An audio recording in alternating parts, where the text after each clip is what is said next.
We'll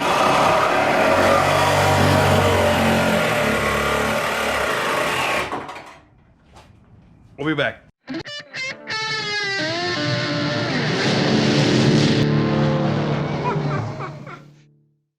All right, you freaky little mutants. It's time for a truck update. We have, Rahelio, what are we doing? We've reached the point of no return on some things, but surgery. we figured out how we're gonna do the exhaust. Yeah, Kinda. check it out. It's looking pretty good. It's I was like, man, this thing's gonna be perfect, this and that, and then all of a sudden I started looking like, wait a minute. So I'm gonna have to get a broom handle now for my hood. Yep. Looking like, place it right here and right here, and it'll be perfect. So it'll be custom with a K. Customizations. But so far we're running out of things on the list. I think we're just gonna fold that down, you think? Cut it with a sawzall. Yeah, you're right. Pinche babosa.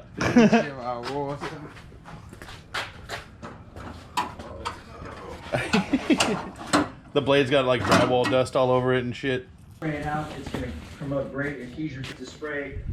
A somewhat cheap. All right, everybody. We have gotten the exhaust pipe pretty much done. It's done as far as I'm concerned. My light is dying. Hopefully it'll last long enough for this video. At first I was a little not fond of like a bullhorn style exhaust exit or anything like that. But I must say, like the tiny little turn down tip is kind of growing on me. It looks pretty P51ish and stuff like that. Rahelio, he had a jet. He's got to go new daddy stuff. So got to let him go on that one. And what else? The front end is mounted. It's all done, like permanently. It's on there good enough for me anyway. I ended up getting some new J-nuts, and I got 4 J-nuts in the bumper. There's like 2 on the sides that don't need them. So 2 J-nuts. And bumper's bolted on with 4 bolts. My light keeps blinking at me. The grill comes off with like 1, 2, 3 of these little Johnnies. You twist them out, pops out, no problem. This light had to be zip tied in, minus this screw right here had to get sacrificed for the intercooler piping. Not too worried about it at all. But my boy came over here with the hole saw and he showed up to Pound Town. As far as I'm gonna get tonight, hopefully, like I want to get some more of the heater hose stuff done and maybe get started on my pump, putting my pump in the 450 that's sitting over there on the shelf. Got some buddies coming over. We got some chicken on the grill, some Vegeta chicken. It's over 9,000! What? Yeah, I know, I get it, all right? I wanted to get my turbo right here. I was gonna drill a hole. Boom. Get a 1/4 inch, 5/16 1/4 inch barb fitting for my wastegate hose right here. But I went to Home Depot today, and if you ever want to like just totally shut Home Depot down, go in there and ask for a 1/4 inch MPT tap and the whole store will just stop. They'll come, they'll give you all the looks, and the guy came up to me, it wasn't even his department, and he goes like, well, like, let's get the tool guy out here. Like, okay. And like they're calling him and stuff like that. Meanwhile, this guy's probably like OD'd in the bathroom on heroin or something. 20 minutes go by and they don't have any idea what they're doing. Much like me. I finally ended up like catching the dude looking on the Home Depot website like, okay, well, we got to have this fitting, blah, blah, this and that. Like, and I've already been on the website. And I'm like, well, maybe they got one in the back or something like that. In my delusions of grandeur. And They didn't have nothing, so I just kind of shook my head and I left that place. Yeah, but are you looking for like a tool or something? What difference does it make? I'm looking for a tap and die and some WD-40. I got to get a tap for that so I could finish my wastegate line routing. I got a half-ass boost gauge over here. Starts off with a letter, a strip of paper, not even a letter, a strip of paper saying, "Dear my friend, thank you for purchasing my boost gauge." And so I'm really hopeful about that. I gotta get that hooked up. I gotta look a little Chinesium vacuum block. I was kind of wanting to put on the firewall. Maybe this go around, maybe the next one, I don't know.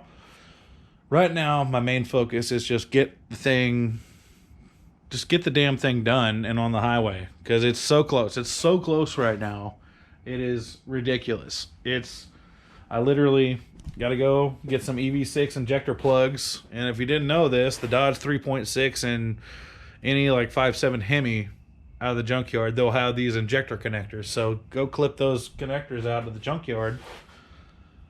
Put them in your half-ass built Silverado, and you'll be able to run Siemens Deca 80-pounders. No problem. I realize the whole let's decap our injectors craze. And I hate to keep doing these videos where it's just like a little bit at a time. Like, I'm a little retarded and thought I was going to be able to pull this off in a week, my first go around. Like, I'm not like a totally stupid guy. I was like, I could figure it out probably. But we got pretty close. I got, close enough where I was happy with myself enough, I guess. And there's minimal things to go. My AEM wideband's hooked up. I'd show you guys that right now. Well, battery's unhooked. I can't keep just like turning the key on and showing my buddies my wideband gauge. Otherwise, it's just going to kill this battery that's already only got like 12 volts left in it instead of 12.7. But yeah, I got to get my pump in, figure out my heater hoses, put water in the truck, put injector plugs on to plug into my injectors that actually work. And that's it. I could drive it, I think, until I haven't thought of something. But anyway, like Burn Down Garage on YouTube. Know it, learn it, live it, love it. Watch some of Dane's videos. He's really cool. And we'll catch you guys on the next one. Let's all go to the lobby. Let's all go. All right, party people. Turdo truck update. A bomb has hit my shop. We have no internet. The pipe looks really cool. And we got the injectors wired. And it runs. A little bit. Kinda runs. Not really. We got... My boy Walter here found a fan harness out of what? In the junkyard? Tahoe? It was a Tahoe or something like that. It was wrecked is what it was. He could find these. I can. I don't know what's going on. Maybe I'm just like the half. But now we got it. Any connector off of like say the Dodge 318, 3.6 out of a minivan, 5.7 Hemi, or did I say 4.7 already? No. 4.7.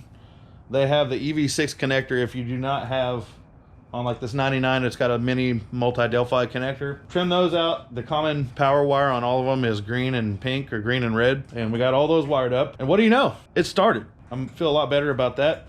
It's pig rich right now, running like a 10.0 idle. There's like black smoke pluming out of the P-51 fighter exhaust right here. And let's give it a little chooch for you guys. Get your finger off the top, you jackass. You jackass. It's probably not gonna start now. No, it's gonna embarrass you on the book faces.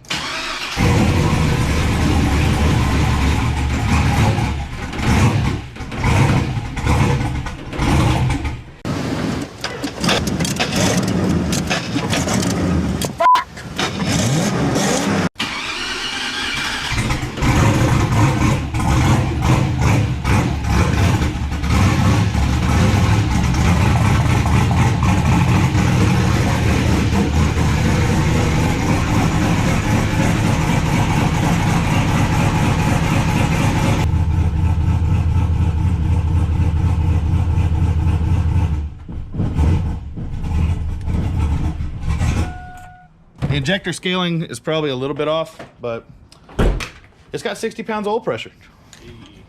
That's all I care about right now. We still got minor, the headlights still don't work. I gotta fix those. And we still got minor heater hose coupling science to do. And I'll take the key out. You got your headlights? I gotta lose my key. You got the headlights on right now? Yeah, the headlights switch is on right now. That's off. That's run lights. We'll figure that out later. Like, we gotta do more important stuff first, like make it back out and go down the highway. You don't need headlights at night. You don't need any of those headlights. Considering it's dark, I'd say the headlights are kind of important. Tonight's forecast, 100% chance of chooching. It's coming down to the wire. I got to get to the part where I've been dreading this whole time, where I got to spin the truck around and back it in and actually put the 450 in the back of it. But that'll be a fun video in and of itself. I'll show you how I do them. It's totally safe. Hell yeah. No, it's not. Don't be like me.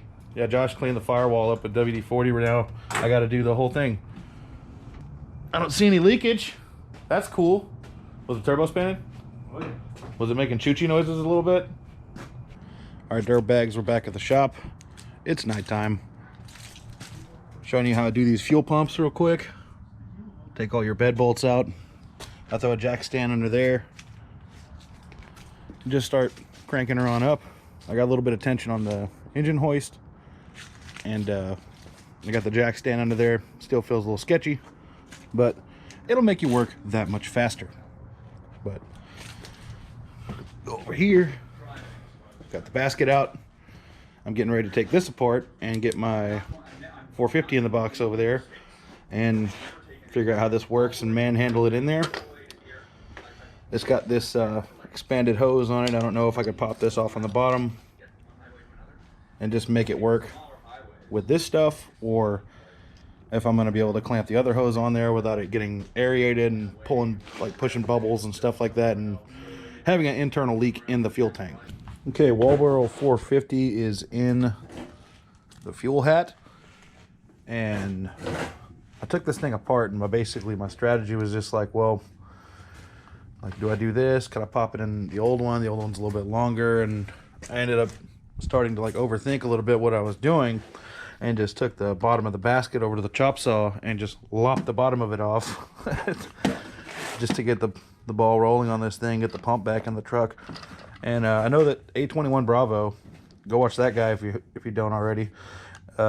He had some problems with his Escalade. Like, he just punched a bunch of holes in the bottom of the basket and just kind of muscled it in there, and he wasn't getting enough fuel. It was like the pump was literally just sucking the basket dry all the time, and it was getting aerated and all that good stuff. Got it wired in. Black is black. The gray wire is the power on these. Hopefully it doesn't run backwards. I got the sending unit in. Basically, it's about an inch off from where it was, so quarter of a tank is, you're out. That's what we're gonna do. It's got like a little safe zone down there, so I got it pretty secure in there. It's not gonna move, and I'm trying to do this one-handed. I got lucky with this hose. This is kind of a new basket, so I was able to get the heat gun and heat that up and pop it off. And if you could see in there, I just smooshed it back on with a hose clamp, and it feels pretty tight. I don't think it's gonna leak, but here we go. Let's get this puppy installed in the truck. Hey, look at that. Bed's back on. Pump is in. Wires are verified that it actually is pumping forward. I looked at fuel pressure and I was like, okay, we're getting super close. I think literally the only thing I have left to do is get a hold of an 1/8 inch MPT tap, tap my little nipple in right here so I can stick my wastegate on, unhook this out of the top of the engine, and then I can figure out where to put my vacuum block in on the firewall, wherever I want to do that. And it's time to stuff it into drive and see what it does. And then like there's a whole list of little stuff, like this whole snake pit of heater hose wires back there that are all stitched together. I don't really like that. I'm going to redo those. I want to get some longer segments and kind of run them on this side back up in there, but the exhaust is working great. It's not nearly as loud as I thought it was going to be. It's still pretty obnoxious, but I'll get used to it enough. And I want to relocate this coolant jug. I just got a little self-tapper jammed in there in the fender right there. I was thinking there's some guys on performance trucks that they use like an 80s Volkswagen overflow jug, and they like this slam it into the fender right here and it works just fine. But that is a job for another day. But it's getting close. I gotta get a hold of a tap tomorrow maybe and do a whole big brain busting day of tuning, because I got water in it right now and I let it run for like 5 minutes, and it got into closed loop. The electric fans work, they turned on great, but as soon as it did, it sounded like it was running on like 6 cylinders, and it went like super lean, like 14.0, 15 at idle, and it just wouldn't stay running. So I have a issue there that I got to figure out. It could be a vacuum leak. It could be some of the injectors that I had to hand wire in from the Chrysler connectors are not fully, have a loose connection, or tons of other variables that I need to look at. But that's going to be something in and of itself. But for now, I'm pretty happy with it. There's only like 2 more things to do to it, and we're finished. That's going to be it for this one. We'll see you later. I'll see you then, or I'll see you another time.